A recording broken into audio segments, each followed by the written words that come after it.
Alright, what is up guys? Welcome back.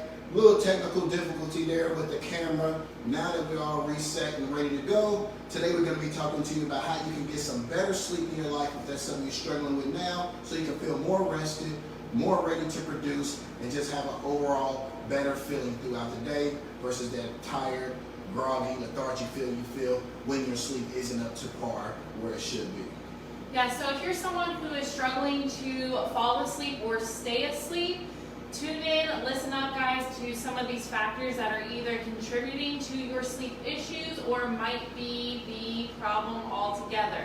So this first one guys is something that I would say is the most important, simply because it's often the most neglected. People don't really consider this option when they are trying to perfect their sleep schedule or to see what is affecting their sleep negatively, and that one is nutrition. I cannot tell you how many times during our consults we have people who are struggling with sleep and their sleep is greatly affected, which then affects their overall health, and it's always going back to this one, their nutrition. 9 times out of 10 when we're working with clients, it is this. So ideally guys, you want to make sure, if you want to perfect your sleep when it comes to your eating, that you're eating within 3 hours of bedtime. Most people don't do this with this busy, hectic lifestyle and this fast-paced society. Many people are getting off of work pretty late and they're running and grabbing food and they're eating and maybe watching a show and going to bed. We want to be more intentional, more aware of making sure that we are consuming our food a few hours prior to actually falling asleep and setting the stage to going to bed. So make sure that that's something that you are factoring in. But also, I know at nighttime it's like the designated time for people to kind of wind down, and a lot of us do that differently. When it comes to food, this oftentimes is when we see people binge on a lot of food that is not beneficial for their health overall, but it is certainly not conducive for getting a restful night's sleep. So we're talking about things like sugar, caffeine, and alcohol. These are all very commonly consumed items at nighttime, but they're also big factors when it comes to getting the rest that you need. So I have to throw it out there, we're always going to recommend that you not consume these things because of their inflammatory response, but if you do choose to consume these things on a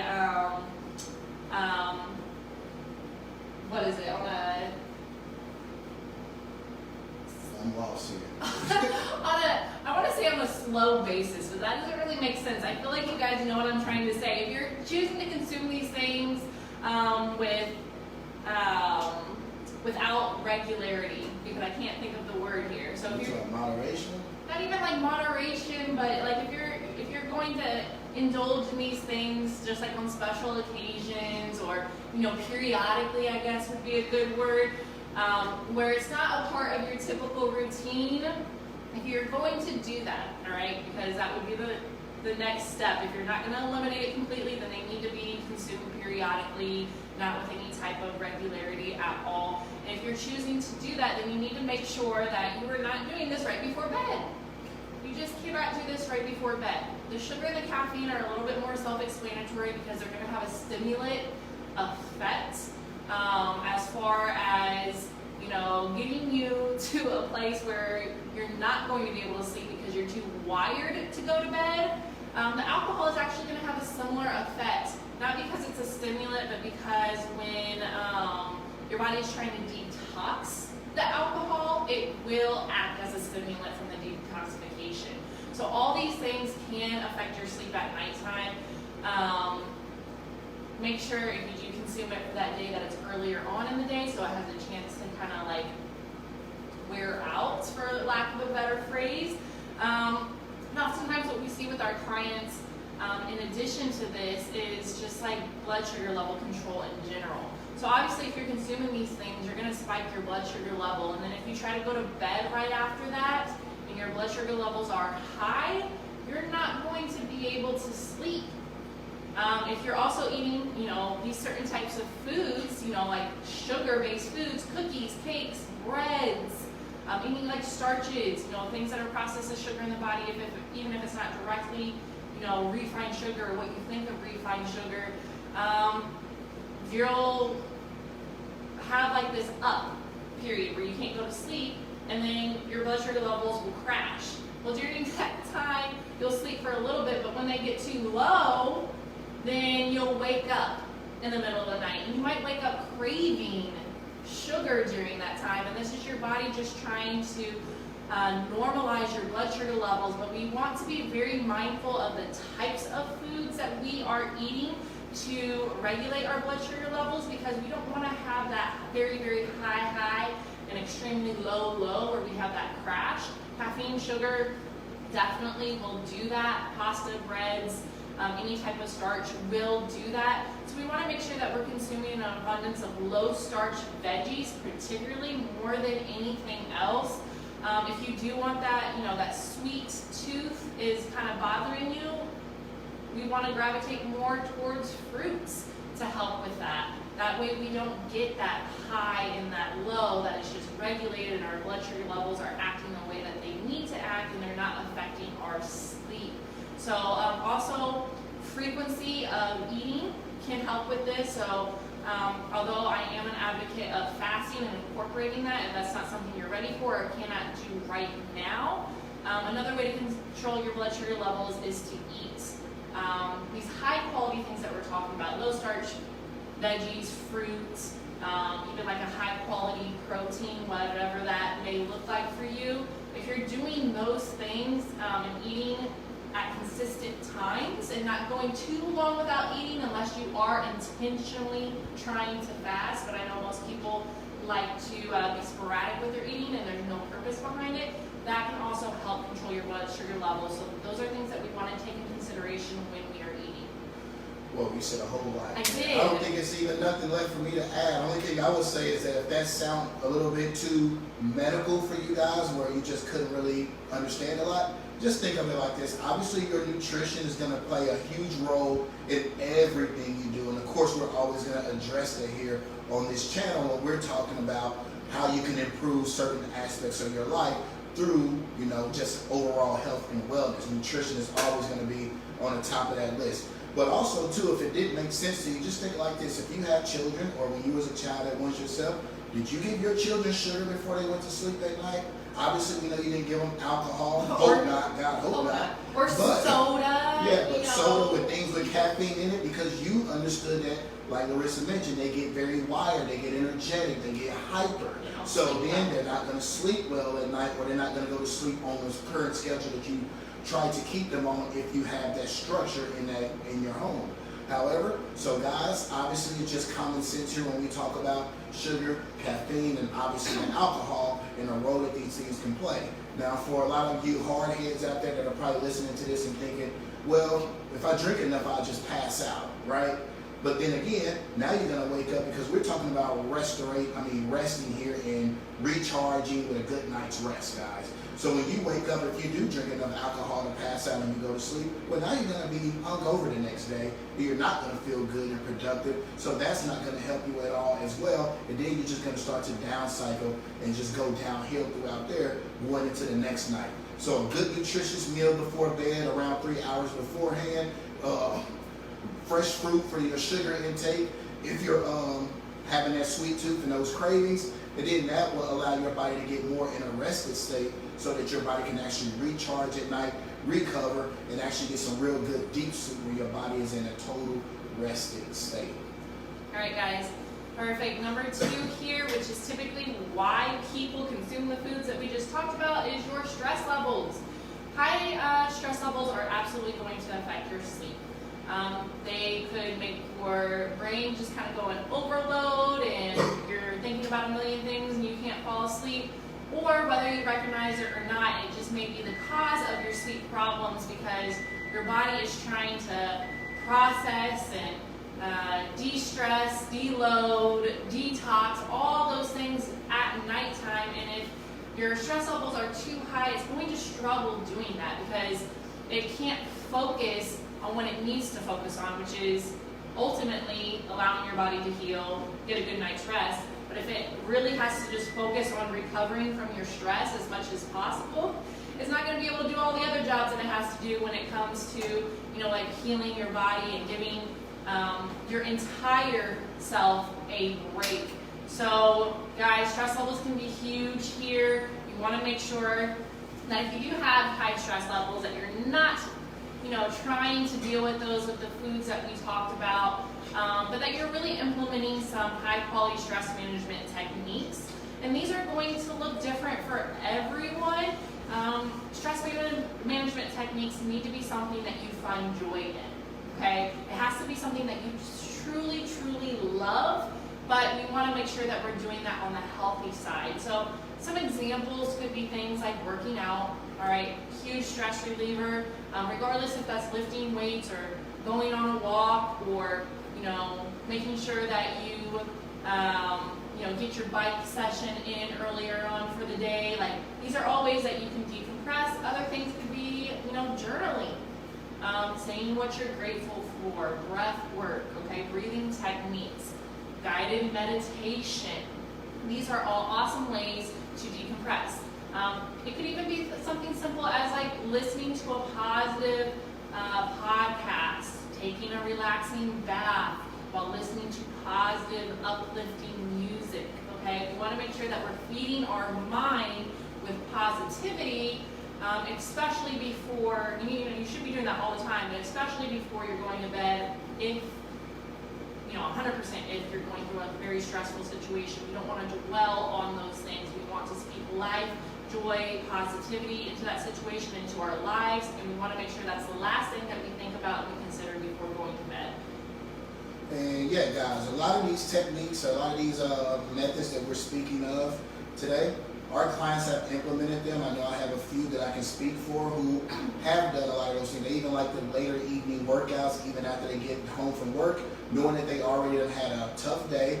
They're already kind of beat down and tired, they're stressed, but that workout really, really helps them get in a better mindset and overall better feeling. And then they consume a nice healthy meal, and then they're able to get some better sleep, and as their body gets more adapted and accustomed to that, they start to feel better over time, along with meeting whatever goals they have set for themselves for why they came to sign up with their personal trainer in the first place. But stress is always going to be a leading thing as well, so as we always talk about with nutrition, stress is going to be another thing that's on that list, something that's going to need to be managed. And if your stress levels are too high, if you are overly stressed, then you will struggle with sleep. So the meditation, something spiritual like reading your Bible or whatever it is that you believe in and you study, those things right there where you put yourself in, again, a positive mindset is going to help you be able to relieve yourself from a lot of those negative emotions, having yourself in a deep thought about all the things that's not going right, and think more about a lot of the things that is going, the things that are going right in your life. So therefore, you're able to kind of shut the mind down, get in a better overall feeling and thought process, so that way you could, again, get some better sleep at night.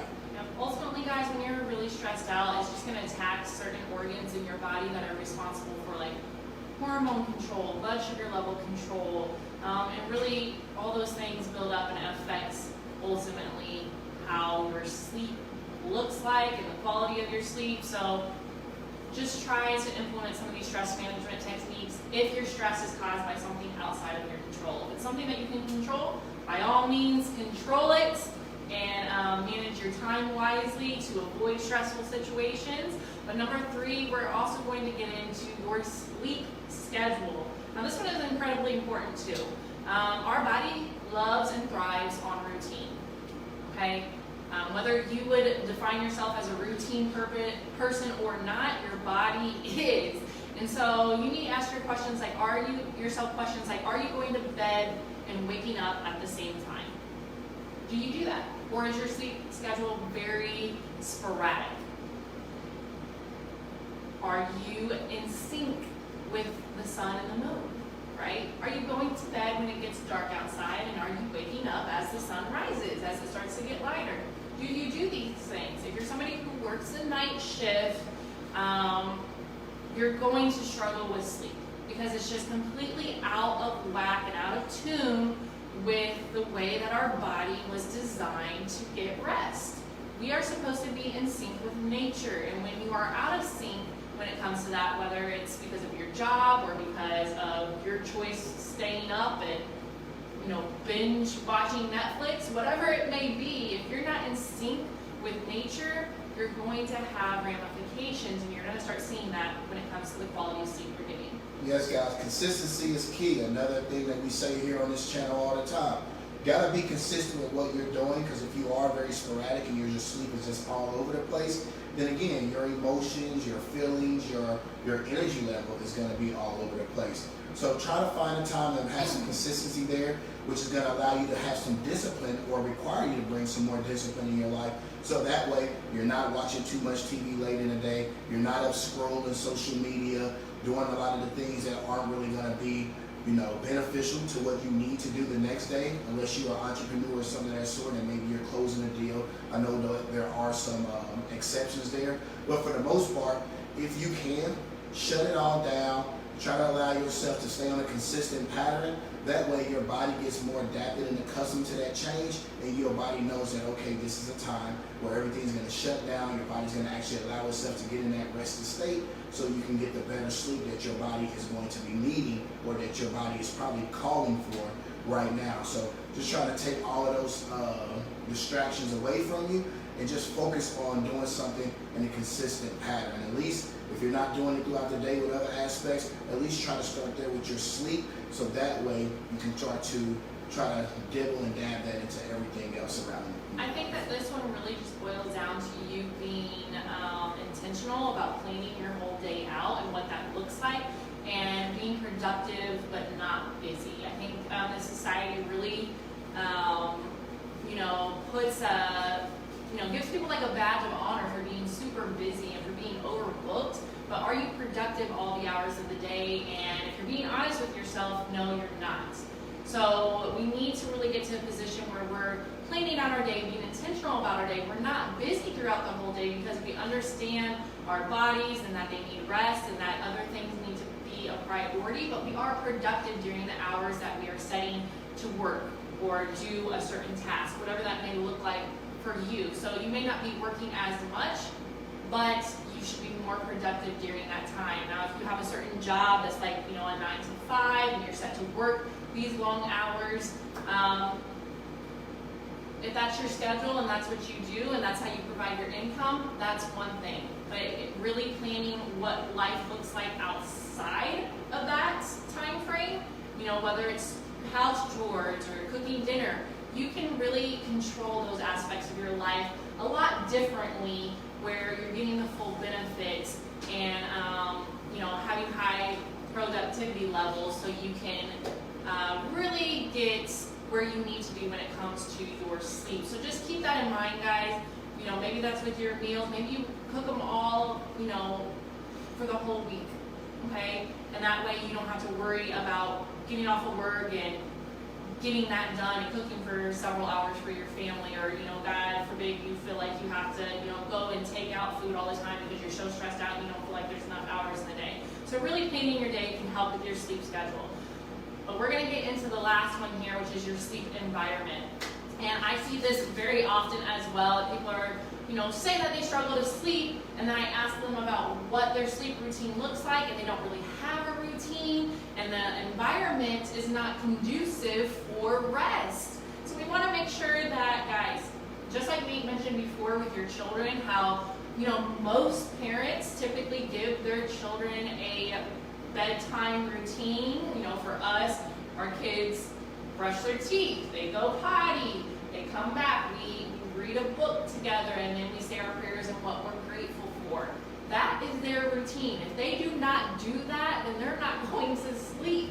So you need to have a similar routine that works for you, that's going to provide a restful night for you. So, examples of that could be, a gratitude journal, like we talked about before, the breath work, some of the things that we mentioned with the stress management techniques. Maybe that looks like your bedtime routine. But more so than ever, it's really turning off the electronics, getting away from that blue light. So turning off your phone, turning off your TV, turning off your computer, trying to turn off your brain so you're leaving work at work and you're focusing on yourself now, your gratitude for the day, whatever that may look like for you, and you're making the room dark. Okay? Even things like night lights can really affect your sleep. So create an environment that's conducive for rest. Get, shades if you need them.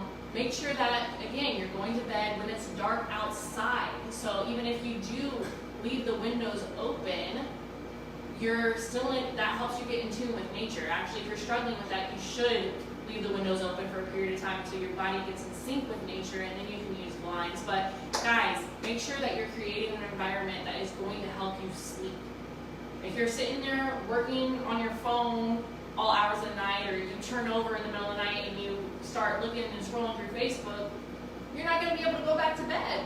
You're not going to be able to fall asleep. So just be smart about it, be intentional, and create an environment that works best for you. Yeah, not really much more to add there to that. Again, guys, so obviously, like we mentioned, when it comes to the environment, the TV, even your cell phone device, I know a lot of us keep that very close to us at night, and there are things you can do with that as well, as far as setting night shift settings so that the tint on the screen, the bright blue lights and so on isn't so aggressive on your eyes, and you actually allow your eyes to be able to get in a rested state so that there isn't so much light and everything coming in, because again, we talk about getting sleep, we talk about being in line with nature. That's going to be primarily during a dark environment. So if you got that phone in your face and you're scrolling through that Facebook, like Larissa just said, more likely than not, it's going to wake you up versus helping put you to sleep, even if you just glance at it for a second or two.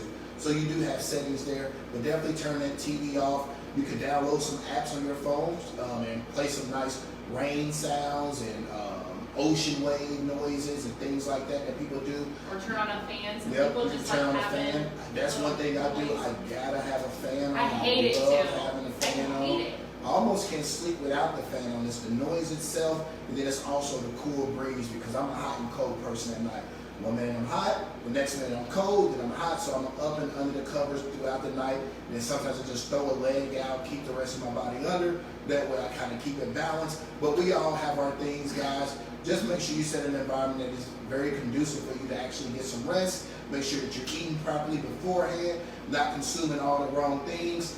Try to monitor your stress. Try to do something that can kind of help cater to that, as far as, like we said, some type of meditation, maybe some late night exercise, something that's not too extensive, but definitely something that's going to get you sweating, get your blood pumping, and so on. Good healthy meal I mentioned, and then a routine schedule so that you're in bed at the same time each and every night. And I have to end it with this, because Nate, as he mentioned, loves sleeping with a fan. I hate sleeping with a fan. Let me take that back. I don't mind the fan. I don't like the fan on my face. So I don't like feeling that and my hair blowing in my face and everything. But the sacrifices that we make for the people that we love, just to let you know. But I need to take a poll here real fast. There's no If you're watching sacrifice. this, That fan will be on. I allow it to be on without giving you any pushback too. I don't fight you over it, never have, and I don't like You it. want me to sleep on the couch, because I'll just take the fan right there. I'll see you in the morning. I know where you are. All right, guys. So I need to take a poll. Do you like to sleep with the fan on? Yes or no? I have to know it. I have to know if I'm crazy or if Nate's the crazy one. Do you need a fan to sleep? I'm going with no. Nate is team yes here. So let us know what you think, guys, and let us know what you think about these overall tips. Did you find them helpful or not? Are these some things that you can start incorporating into your life to maybe, hopefully, get some better rest? We want to hear from you. And as always, join us here, same time, same place, for your weekly dose of Trainer Talk Tuesday. Until next time, never give up. Never lose hope. And never settle. All right, guys, have a great rest of your day, and we will see you next week, same time, same place.